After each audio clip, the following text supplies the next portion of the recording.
It is with great honor and a sense of pride that I join you at this momentous occasion to officiate this ceremony marking the unveiling of the new name of Tomlinson Depot.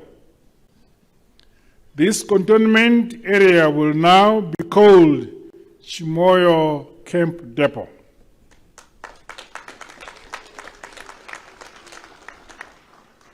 Today, we also witness the commissioning of residential flats, hereafter called the Chimoyo Police Camp Flats. Colonialism saw the naming of places and institutions being used as a means of disposition, both physically and psychologically, for asserting dominion over our land, our people, and over us, the rightful owners of the land and the space. As such, following the advent of the Second Republic, my administration took a deliberate decision to accelerate the name changes of numerous strategic national institutions, buildings, and streets across the country. This bold move is designed for the memorialization and recognition of our rich liberation history and struggle, as well as the prominent figures who helped to shape our country and our destiny. In line with our philosophy of leaving no one and no place behind, my government is also determined to foster a sense of unity and national pride by emphasizing shared values and heritage. These name changes are an important tool for preserving our heritage. Hence, we are ensuring that the choice of names always echo the correct historical narratives of our beloved motherland, Zimbabwe.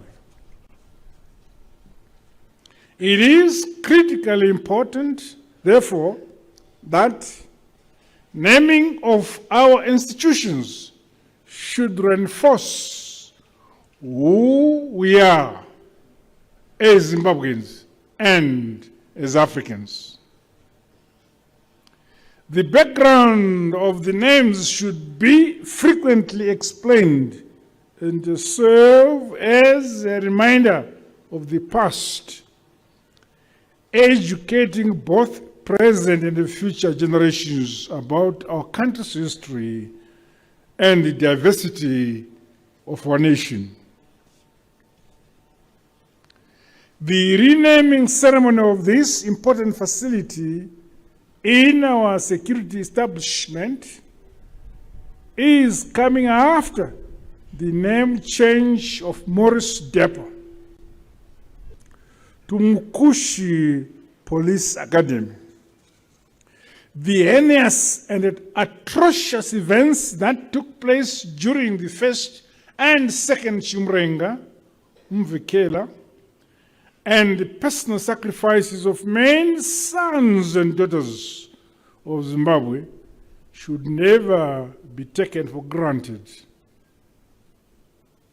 Although some of the experiences invoke painful memories, they should rekindle our fortitude to always defend and safeguard the independence, the freedom, and the unity and the peace we now enjoy. The renaming of this depot to Chimoyo Camp marks yet another milestone and a step towards dismantling the remaining colonial legacies. The sacrifices made by our gallant sons and daughters, including at Chimoyo camp in Mozambique, should inspire our officers to conduct themselves diligently when doing their duties.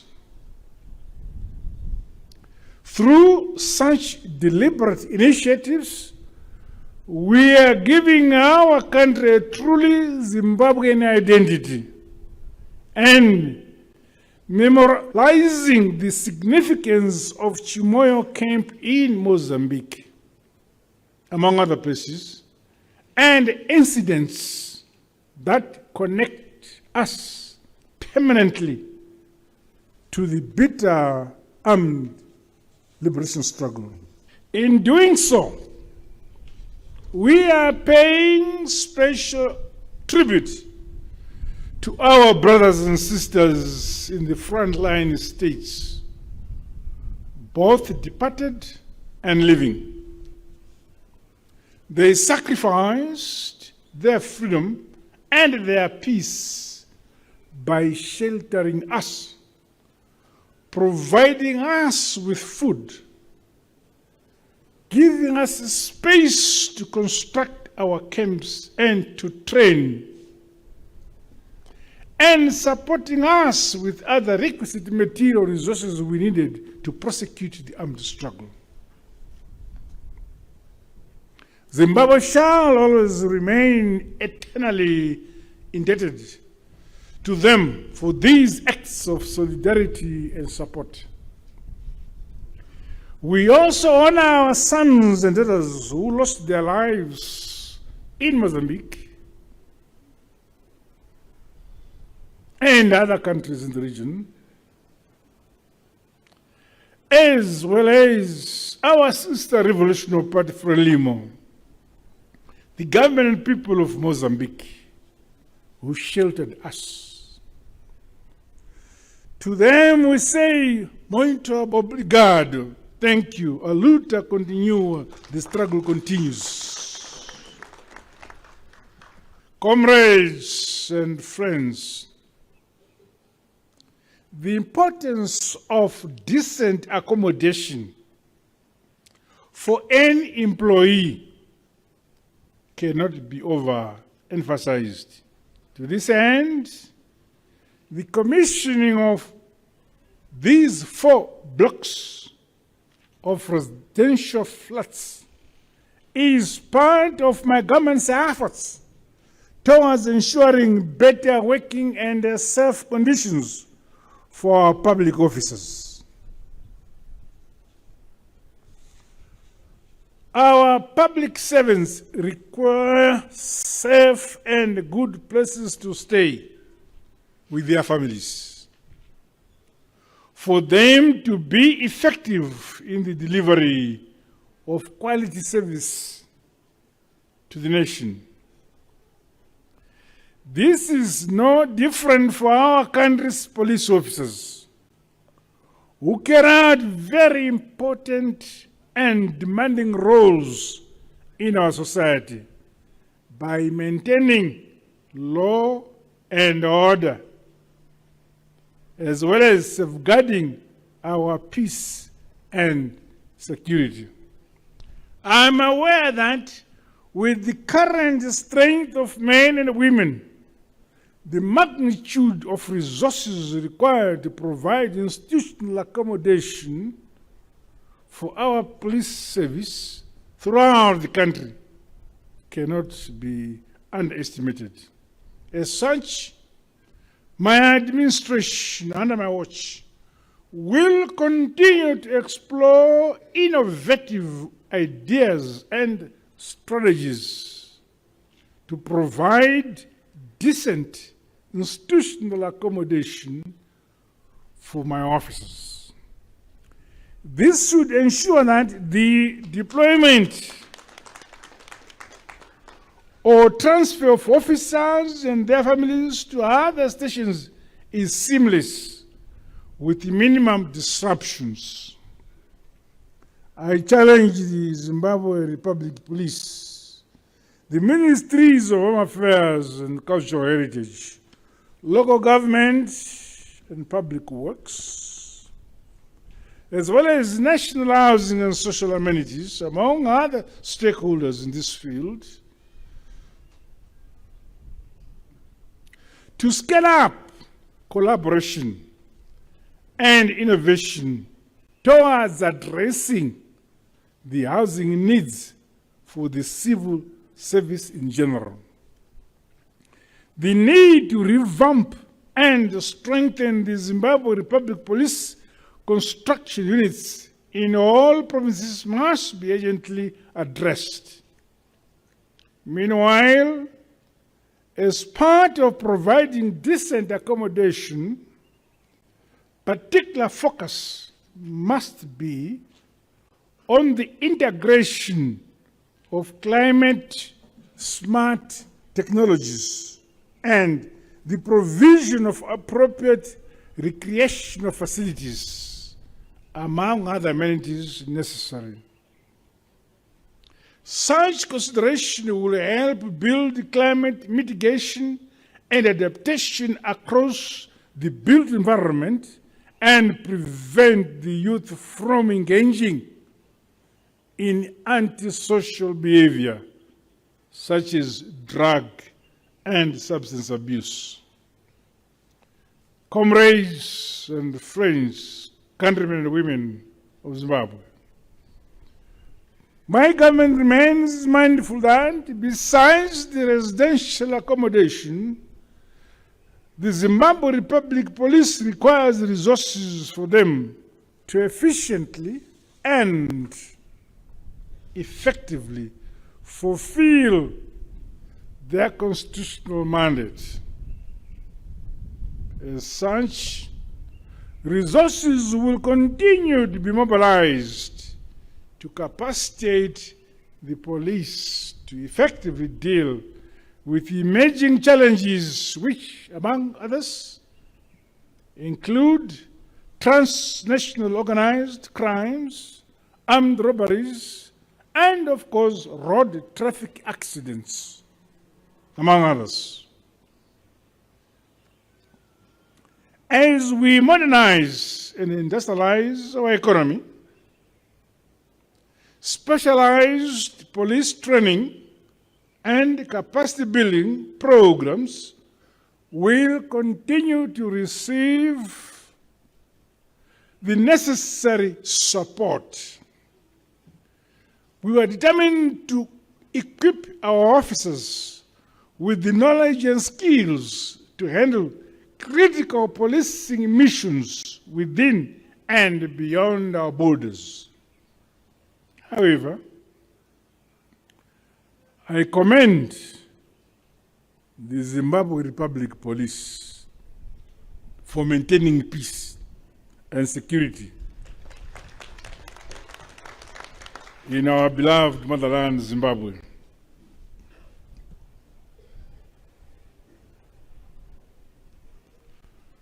Your individual and the collective roles, together with other national security agencies, continue to facilitate a conducive business operating environment in the country.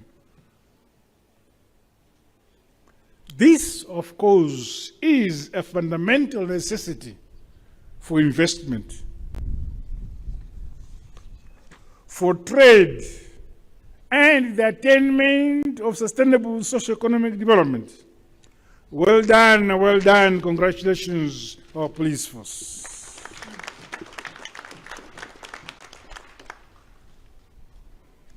I also thank the Zimbabweans for the support they render to the police service. Harboring criminals and criminal activities in both rural and urban communities must be shunned by our people.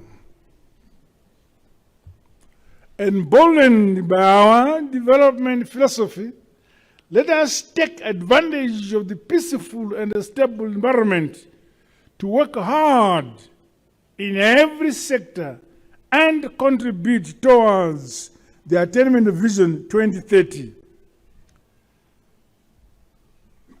Tinoti nyika inovakwa, igotongwa, igonamatirwa nevene vanhu. Work on this facility and other institutional accommodation across the country to capacitate the police to effectively deal with emerging challenges which, among others, include transnational organized crimes, armed robberies, and of course, road traffic accidents, among others. As we modernize and industrialize our economy, specialized police training and capacity building programs will continue to receive the necessary support. We were determined to equip our officers with the knowledge and skills to handle critical policing missions within and beyond our borders. However, I commend the Zimbabwe Republic Police for maintaining peace and security in our beloved motherland, Zimbabwe.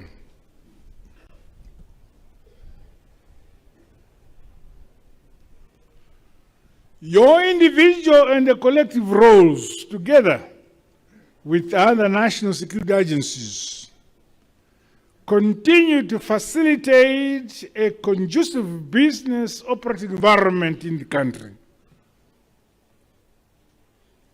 This, of course, is a fundamental necessity for investment, for trade, and the attainment of sustainable socio-economic development. Well done, well done. Congratulations, our police force.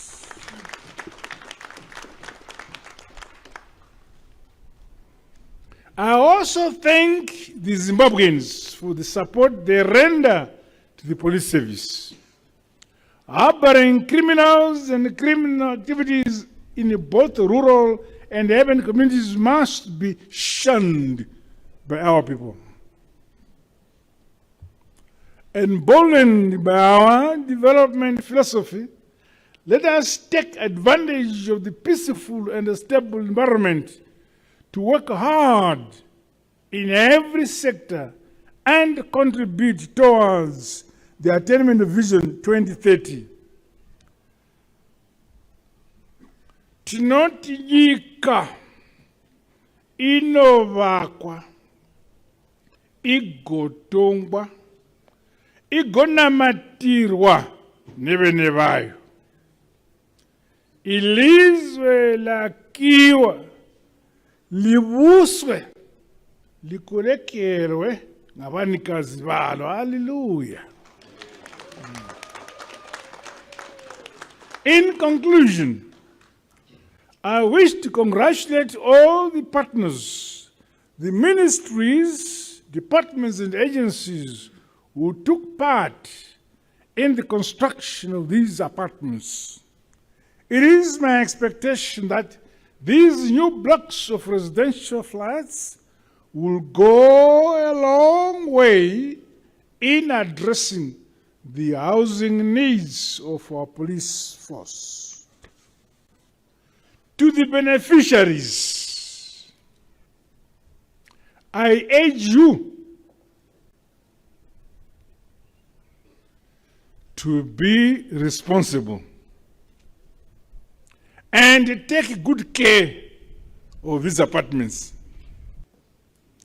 The Zimbabwe Republic Police is called upon to diligently carry out regular repair maintenance work on this facility and other institutional accommodation across the country to maintain them to the standard surrendered to you. With these remarks, it is now my honor and privilege to declare Thompson Depot duly renamed Chimoyo Camp